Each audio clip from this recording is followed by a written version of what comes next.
Good morning. This is John from the Springs Mennonite Church. Well, I hope you're having a good week. Here we are in the middle of it. Hope you had a good Valentine's Day. And I hope that you're excited about life. If you're not, well, maybe some of what I say today will help you out. It comes from John chapter 12 and beginning with verse 44. And here's what we read. Jesus shouted to the crowds. Now, you might wonder why he shouted. Well, I guess it's because they didn't have PA systems back in those days. Almost all of his ministry was outside. And amazing numbers of people would show up and he'd have to project. To be honest, I don't know how he kept from getting hoarse. I don't know how he could keep talking. But it says he shouted to the crowd, and here's what he shouted. If you trust in me, you are trusting not only in me, but also God who sent me. For when you see me, you are seeing the one who sent me. I have come as a light to shine in the dark, so that all who put their trust in me will no longer remain in the dark of this world. I will not judge those who hear me and don't obey me, for I have come to save the world and not to judge it. Okay, let's see what we can find in these few verses here. Jesus is equating himself to God. Now, I know that doesn't make a lot of sense. How is that possible? And all I can tell you is, I don't know. Our brains just aren't big enough to comprehend. Even Einstein couldn't quite get it. And he was considered to be the best brain that ever existed. You see, Jesus is a person. He walked and he talked and he visited and he laughed and he ate and he called people out and he praised other people. He did miracles. He was a man just like you and I are. Well, if you're a woman, you're a woman. But I mean, he's a human, just like you and I are. And he walks around. And God is something bigger than that. God is not human. He's God. And and in Jesus' day, people were wondering the same kind of thing that people today wonder. Who is he? How could he possibly be whatever it is he's claiming to be? And so he says here, he puts it out there very directly, very, very pointedly. If you trust me, you're not just trusting me, but you're trusting God. And when you see me, you're seeing the one who sent me. You're seeing God. Somehow or another, in a way that my mind can't comprehend, maybe yours does, and if it does, fantastic. But somehow, this person, Jesus, and God are the same entity. So then he makes these comments. He says, I have come to be a light in a dark world. Now, I like that imagery there because you have this notion of you can't see with something that allows you to see. And I would say to you and me that we still live in a dark world. Now, it's not without light, unless, of course, the electricity goes off. But around here, if you're Amish, that doesn't seem to make any difference. But we live in a world that doesn't look like God much at all. It's a world full of greed, take care of yourself,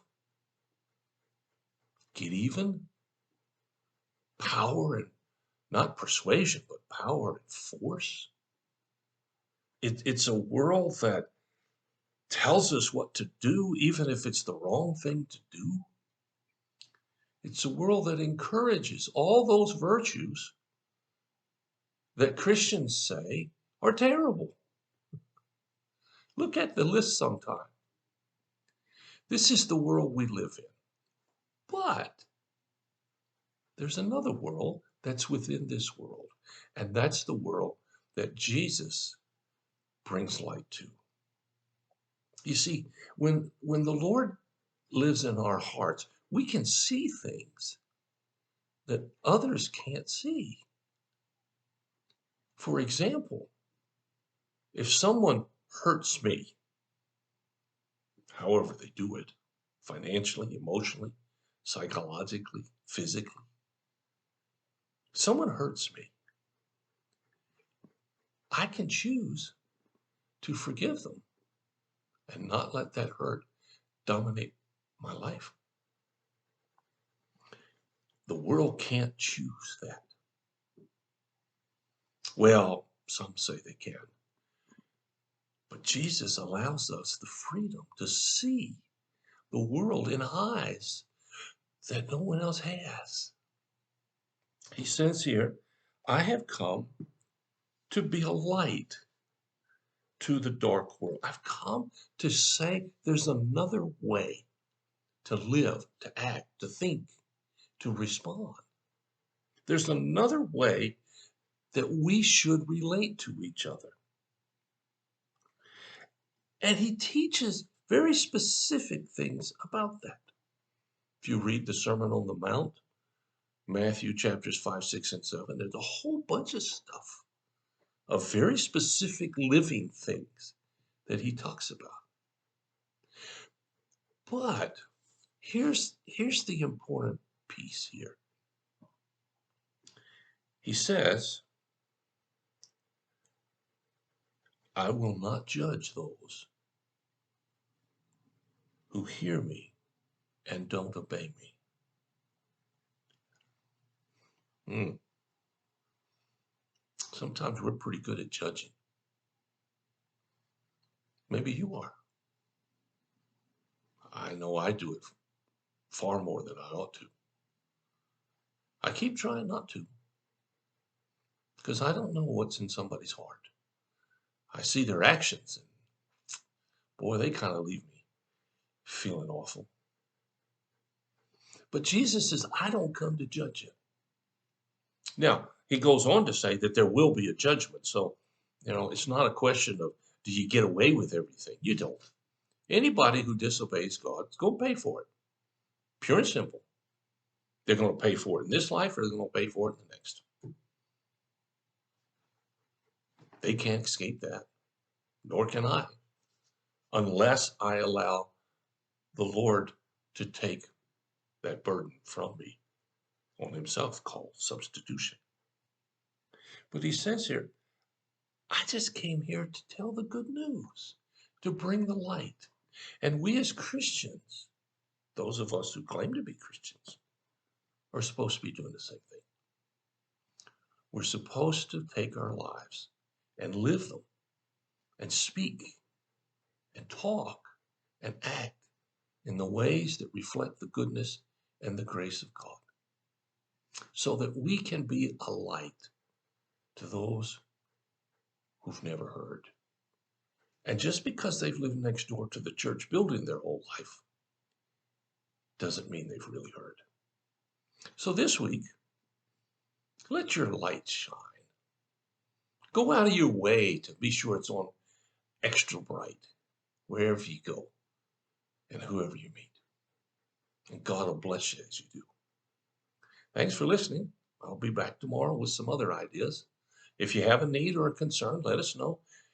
We'll do everything we can as fast as we can to help meet your need. God bless you. I'll talk to you again.